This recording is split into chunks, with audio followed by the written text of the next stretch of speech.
Ever wondered how to make a pump? Today, you will learn exactly how to do that.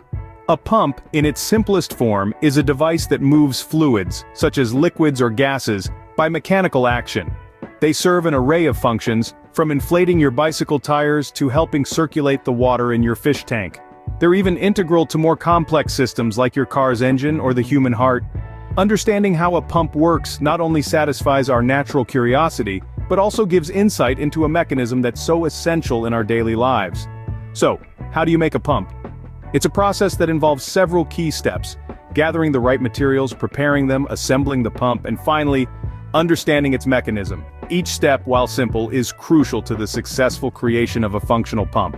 Stay tuned as we delve deeper into the fascinating process of creating a pump. Before we start, gather these essential materials. First up, we need a plastic bottle. This will serve as the body of our pump, providing a container for the air pressure that will drive our pump's action. Second, get your hands on a balloon. This will act as a flexible membrane, creating a pressure difference that pushes the water out of the pump. Next, you'll need 2 straws. One straw will serve as the inlet pipe, allowing water to enter the pump.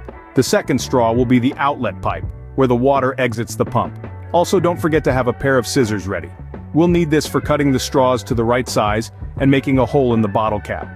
Lastly, you'll need some adhesive tape to secure the straws and balloon to the bottle. With all these materials ready, we can now start the exciting process. Now let's prepare our materials. The first step in our pump making process is to get our plastic bottle ready. We'll be using a standard-sized water bottle for this, but you can use any size you have on hand. We're going to cut this bottle into 2 pieces. Make sure to do this carefully and evenly. You want to end up with a top half and a bottom half that are approximately the same size.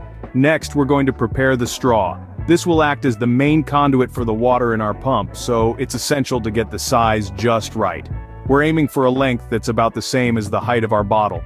You can use a ruler or measuring tape to ensure accuracy. Once you've measured it, carefully cut the straw down to size. Now onto the balloon. This will serve as the power source for our pump, creating the pressure necessary to move the water. We'll need to cut a small hole in the top of the balloon. This hole should be just big enough to fit the straw through. We'll also need some adhesive tape. This will be used to secure the straw to the balloon and the balloon to the bottle, ensuring a tight seal. Cut a few pieces of tape and set them aside for later. Lastly, we'll prepare the water. Fill up the bottom half of the bottle about 3/4 of the way. This will be the reservoir for our pump.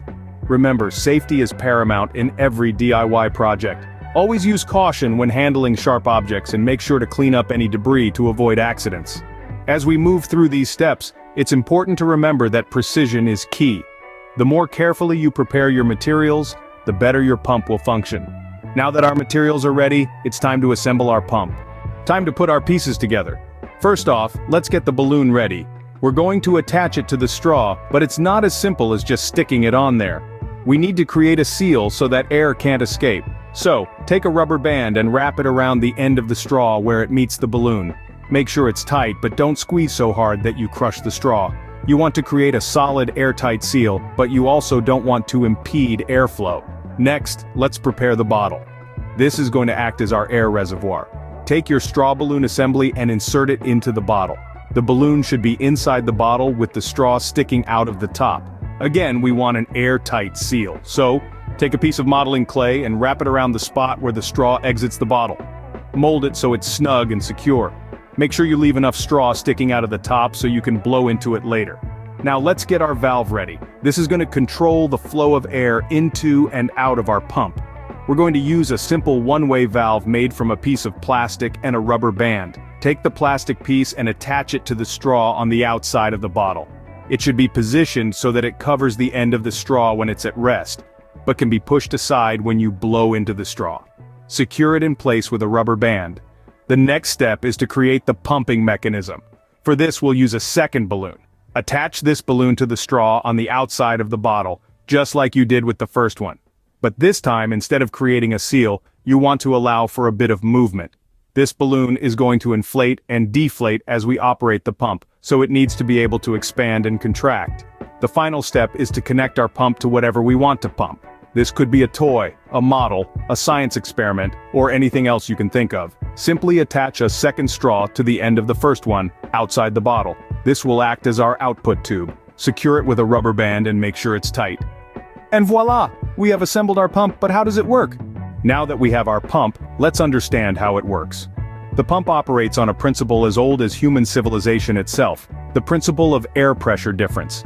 It's a fascinating concept that makes the operation of our pump possible. Let's begin with the basics. Air pressure, or atmospheric pressure, is a force exerted by the weight of air molecules above a given point. It's a fundamental part of our planet's ecosystem, and it's what allows us to breathe and survive. But it's also what makes our pump work.